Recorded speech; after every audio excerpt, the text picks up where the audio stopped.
At 4 o'clock, they have what's known as the Chimps Tea Party. The MASH equivalent is our monthly staff meeting. There's a scene early in MASH that most people remember as cute. Radar O'Reilly is sitting outside the camp at night, knees pulled up to his chest, listening to something only he can hear. And then, a few seconds later, everyone else hears it too. The distant sound of helicopters bringing in wounded. Radar already knew. He always already knew. And the show plays it as his quirky superpower, this almost magical ability to sense things before they happen. And the audience smiles because it's charming and a little funny and very on brand for this strange, sweet kid from Ottumwa, Iowa. But I've been thinking about that scene differently lately. Because think about what it actually means to always hear things before anyone else does. To always know what's coming before the people around you have any idea. To live permanently a few seconds ahead of every room you're ever in. That's not a superpower. That's isolation with a radar dish attached to it. And once you start seeing Radar O'Reilly that way, not as the adorable company clerk with the teddy bear and the grape Nehi, but as a boy who was always slightly out of sync with every person around him, always perceiving things nobody else could perceive, always operating on a frequency that nobody else was tuned to, the whole character changes. Everything changes, because Radar wasn't the heart of the 4077th, he was its most invisible person. And the tragedy of his story is that he spent years making himself indispensable to everyone around him without ever once making himself truly known to any of them. This is the real story of Walter Eugene O'Reilly, and it's a lot sadder than the show ever let on. You have to start in Ottumwa, Iowa to understand any of it. Radar grew up on a farm, small operation.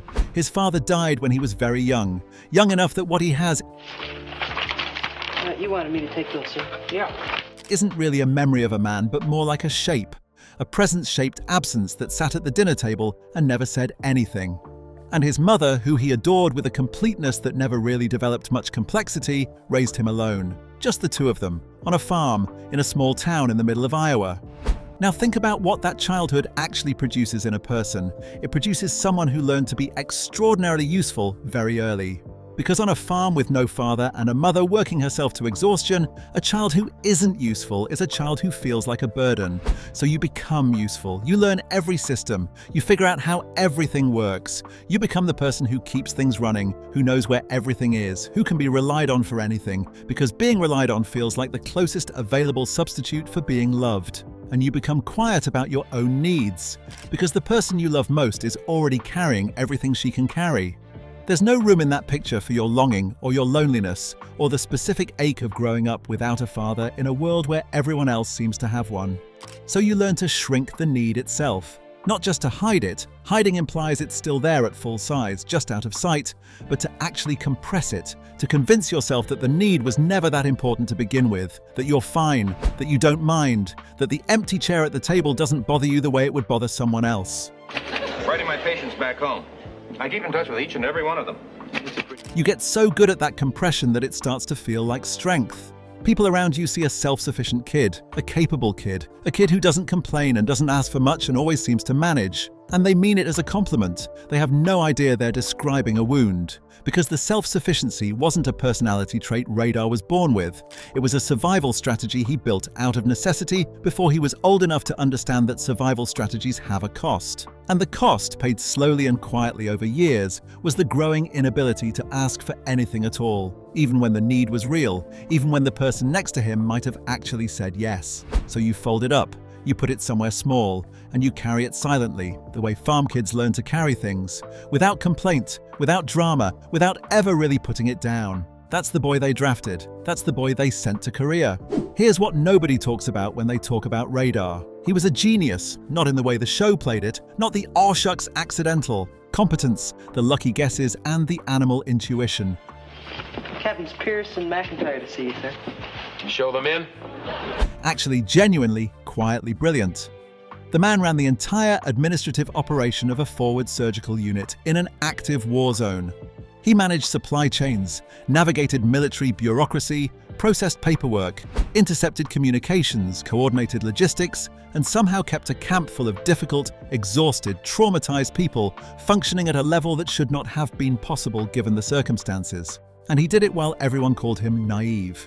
That's the part that gets me. The show's affectionate portrait of Radar as the innocent, the child, the one who doesn't quite understand the adult world around him. It's so effective, so warmly performed by Gary Burghoff that it took me years to notice what was actually happening underneath it. Radar understood everything. He understood Hawkeye's drinking. He understood Henry Blake's loneliness inside his authority. He understood Frank Burns' insecurity and Hot Lips' buried vulnerability and Trapper John's homesickness and every single interpersonal current running through that camp at any given moment. He just chose not to say so because the role of the innocent was useful. It got him access. People said things around Radar they wouldn't say around someone they considered a peer because they thought he didn't quite follow. And Radar followed everything. Do something about this. Frank will report it to Hammond and he'll put my button traction. He just understood intuitively that the innocent gets to stay close in a way that the perceptive gets excluded from. So he played the role, and nobody ever looked behind it. Now, before we go any deeper, I want to stop and ask you something. Think about the person in your life who just handles everything, the one who always knows where things are, who fixes problems before anyone notices them, who keeps the whole operation running and never makes a big deal about it. Now think about the last time anyone sat down with that person and genuinely asked them what they needed. Drop it in the comments. I want to know if you've ever been that person, the one who holds everything together while quietly falling apart. Or if you've had someone like that in your life that you maybe took for granted. Because I think more people recognize Radar than the show ever intended. And I think that recognition is why his departure hits so hard even now. Let's talk about Henry Blake. Because Henry is essential to understanding what Radar actually lost. Not when he left the 4077th, but much earlier than that. Henry Blake was Radar's surrogate father. The show is pretty open about this, actually. Radar idolizes Henry in a way that goes beyond professional respect or even friendship. He orbits Henry. He anticipates Henry's needs with the same attentive devotion a child gives to a parent they're trying to please. And Henry, for his part, genuinely loves Radar in that bumbling, distracted, slightly oblivious way that Henry loves everyone, warmly but incompletely. And here's what I think was actually happening in that dynamic. Radar wasn't just helping Henry run the camp. Radar was practicing having a father. He was working out in real time what it felt like to have a man in a position of Make sure nobody steals it down there, huh? authority look at you with affection and rely on you and call you son in the casual, thoughtless way that people with fathers take completely for granted. It was the closest thing he'd ever had to it. And then Henry Blake got on a plane to go home, and the plane went down over the Sea of Japan, and Radar had to walk into the OR and tell a room full of people, tell Hawkeye, who was Henry's friend, who would feel this like a physical blow, that their commanding officer, their father figure, their anchor, was dead. Think about what it cost Radar O'Reilly to deliver that message. Think about what he was carrying when he walked through those doors. Not just the grief of losing someone he loved, but the specific, particular grief of losing the father he'd borrowed. The stand-in, the one who wasn't his but was the closest thing available. And then he delivered the news, professionally, completely. And then he stepped back and let everyone else fall apart, because that was his role. The one who delivers, the one who handles it, the one who makes sure everyone else is taken care of. Even then, even in that moment. Nobody thought to ask how Radar was doing. If you're finding this kind of emotional deep dive compelling, hit subscribe before we go any further. This is genuinely all we do here, pulling apart characters that millions of people loved without fully understanding, and finding what was actually hiding underneath. There's a lot more where this is coming from, and I don't want you to miss it. I get in the humble meter. Let's talk about the teddy bear. Everyone remembers the teddy bear. It's one of the most iconic visual details in the entire show. Corporal Radar O'Reilly, grown man, soldier, carrying a stuffed bear. And the show plays it as endearing. As part of his innocence, his childlike quality, his essential radarness. But think about that bear for a second without the warmth of the show's framing around it. That bear is the only constant in Radar's life and career, the only object that traveled with him from Ottumwa that connected him physically to the world he came from. That didn't belong to the war, or the army, or the 4077th. It was his, entirely, privately, non-negotiably his. In a life with almost no private emotional space. In a camp where everyone's business was everyone else's business and the company clerk knew more secrets than the chaplain. That bear was the one thing nobody had a claim on, and people laughed at it. Affectionately, but they laughed. Frank Burns sneered at it. Even the people who loved Radar treated it as a charming eccentricity rather than what it actually was, which was a lifeline. The bear wasn't immaturity. The bear was the last remaining physical proof that Walter O'Reilly existed before any of this. Before the army and Korea and the helicopters and the blood and the paperwork and the role of Camp Innocent that he'd been quietly performing for years. That bear was from before, and before was the only place where Radar had ever felt fully like himself. He carried it because putting it down felt like losing the last piece of who he actually was. Had it with that clown Klinger. He's degraded all of us for the last time. Corporal Klinger. Now I want to talk about the relationships, the romantic ones, because this is where Radar's isolation becomes most visible and most heartbreaking, and the show consistently underplays it. Radar's attempts at romance across the series follow a pattern so consistent it almost looks deliberate. He meets someone, he is earnest and sweet and completely genuine in a way that should be enormously appealing, and then something goes wrong. She's already seeing someone, she gets transferred, the timing is off, the connection doesn't quite translate, and Radar is left standing in the same spot he started, alone, a little more aware of his aloneness than he was before. And the show treats each of these moments as gentle comedy. A little sad, but mostly sweet. Radar tries, Radar fails, Radar bounces back, because Radar always bounces back. That's who Radar is, except look at what's actually accumulating across those failures. Every unsuccessful connection was teaching him something. The lesson wasn't being taught intentionally, but it was being absorbed anyway, the way all the most important lessons are. And the lesson was this: you are not the person people choose. You are the person people are glad to have around. You are useful and warm and everyone's little brother and nobody's great love. You are the person who makes the camp run and makes people smile and makes everything a little bit easier for everyone else. But you are not, and the pattern kept confirming this over and over. You are not the person someone looks at and thinks, that one. That's the one I want. And Radar kept that lesson where he kept everything that hurt. Folded up, somewhere small, carried without complaint. Let me paint a picture of what a normal day looked like for Radar O'Reilly in Korea. He's up before almost everyone else. He's already processed the overnight communications before the camp is properly awake.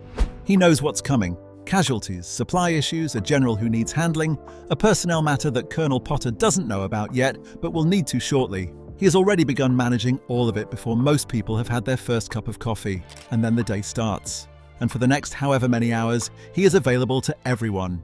Henry needed something, then Potter needed something, then Hawkeye needed something, then the supply sergeant needed something, then an incoming call needed routing, then a visiting officer needed managing, then a morale crisis needed quietly diffusing before it became a real crisis. All day, every day. And at the end of it, Radar goes back to his space, his small, Clark-adjacent space with the shortwave radio and the company records and the teddy bear sitting on the shelf. And he sits there in the quiet, this young man from Iowa who has spent another full day being essential to everyone and genuinely intimate with no one. And the camp sleeps. And Radar listens to the dark. That image, Radar in the quiet at the end of the day, the most connected person in the camp and somehow the loneliest, that's the image I keep coming back to. Because nobody ever saw it. Nobody ever walked past his space late at night and knocked on the door and said, "Hey, how are you actually doing in there?" They would have been surprised by the answer. I want to talk about what the show accidentally reveals in the episodes where Radar makes a real friend. Not a colleague, not someone he works with or manages or runs errands for. An actual friend. Someone who sees him, who talks to him like a peer, who treats him as an equal rather than a mascot or a convenience. Those episodes are rare, genuinely rare. And in almost every case, the friendship ends. The person transfers out, gets wounded badly enough to be sent home, moves on in some way that Radar has no control over and no ability to prevent, and Radar once again is standing in the same spot. And what breaks me watching those episodes now is the look on his face when it happens. Not the crying. Radar cries openly and without embarrassment, which is one of the most genuinely healthy things about him, and also one of the things that made him easy to underestimate. Okay, hang on, I'll be right there. I can give you a hand in a minute, McIntyre. Never mind. It's not the tears, it's the moment just before the tears when the news lands and he processes it and you can see him filing it away in the place where he keeps everything that hurts. He's had practice. That's what that look is. He's had so much practice at absorbing loss and reorganizing around it and continuing to function that the process has become almost automatic. He was 18 years old. Potter's arrival changed Radar in ways the show acknowledges but never fully excavates. When Colonel Sherman Potter came to the 4077th, Radar transferred his devotion with a completeness that should have been jarring, but somehow felt completely natural, because Gary Burghoff played it with such quiet authenticity that you just accepted it. Of course, Radar loves Colonel Potter. Radar loves everyone. But look more carefully at how he loves Potter specifically. With Henry, there was a quality of performance to it. Radar managed Henry as much as he served him, kept things running in spite of Henry's limitations, covered for him, smoothed things over. It was love, but it was love with a lot of labor attached. With Potter, something different happens. Potter actually sees Radar. Not completely, nobody in the show completely sees Radar, but more than anyone else does. Potter notices when Radar is struggling. Potter occasionally, in his gruff and military way, checks in. Potter treats Radar with a dignity that Henry, for all his warmth, didn't quite manage. And you can see what it does to Radar. You can see him bloom a little under the specific warmth of being treated like a person rather than a resource. His shoulders are slightly different around Potter. He stands up a little straighter. He allows himself, very occasionally, to have an opinion.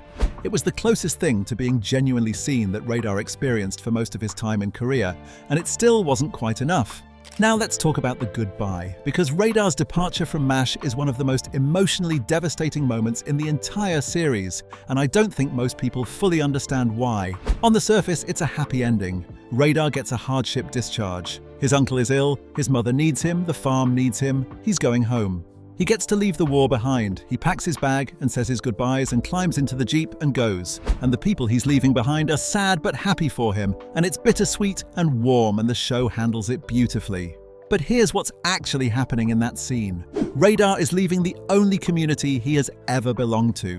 Not the best community, not a healthy community. A traumatized, exhausted, frequently dysfunctional community held together by circumstances rather than genuine choice. But it was his. These people, for all their obliviousness to who he really was, were the people who had occupied the same space as him through the worst years of his life. They'd eaten at the same tables and complained about the same food, and sat through the same alerts and survived the same impossibly long days. And he was going back to Ottumwa, Iowa, back to the farm, back to his mother, whom he loved, back to the life he'd had before all of this. Except he wasn't the same person anymore. He couldn't be. 3 years in a forward surgical unit in Korea does not leave you the same. It leaves you different in ways that are difficult to explain to people who weren't there, and impossible to explain to people who never left Ottumwa in the first place. He was going home, to a home that no longer fit the shape of who he'd become. And nobody in that Jeep, watching him leave, fully understood what they were watching.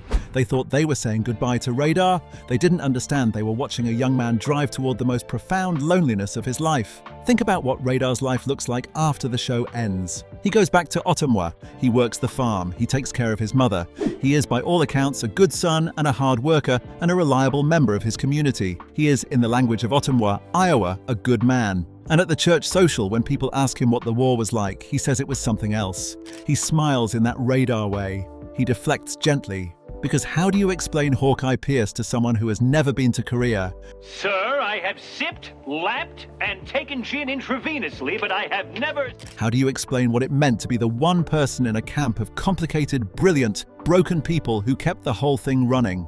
How do you explain the specific texture of belonging that existed in that terrible, wonderful, exhausting place? You can't. Not to someone who wasn't there. So you smile, you say it was something else, and you go back to the farm. And the years pass, and the people from the 4077th scatter to their separate lives. Hawkeye goes back to Crabapple Cove. BJ goes back to Peg and Erin. Potter goes back to Mildred. Everyone returns to the life that was waiting for them, but Radar's life was always here, in Ottumwa, on the farm. There was no elsewhere to return to, no person waiting, no great love or future that Korea interrupted.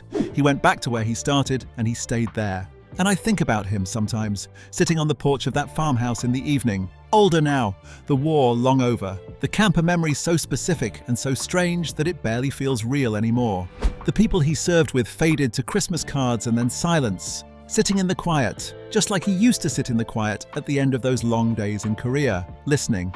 Here's the thing about Radar O'Reilly that the show never quite said out loud, the thing that I think makes him one of the saddest characters in television history, despite being presented as one of the warmest. He spent his entire time at the 4077th giving people exactly what they needed from him, not what he needed, what they needed. He was Henry's capable right hand, and then he was Potter's devoted adjutant, and he was Hawkeye's little brother, and he was the camp's memory and its logistical spine, and its early warning system, and its emotional shock absorber. He was everything to everyone. And nobody ever stopped to ask what Radar O'Reilly needed. Not because they were cruel, not because they didn't care, but because Radar made himself so seamlessly useful, performed his role so completely and so convincingly that the idea of him having unmet needs simply never occurred to anyone. He seemed fine. He always seemed fine. Even when he was crying, and Radar cried more openly than almost anyone in that camp, he seemed fine. The tears were just part of his texture, his sweetness, his radarness. Nobody read them as distress signals. Nobody ever looked past the teddy bear and the grape knee-high and the innocent wide eyes and asked, "Who are you, really? What do you want? What are you carrying in that place you keep things folded up and small? What would it have taken to make you feel truly known?"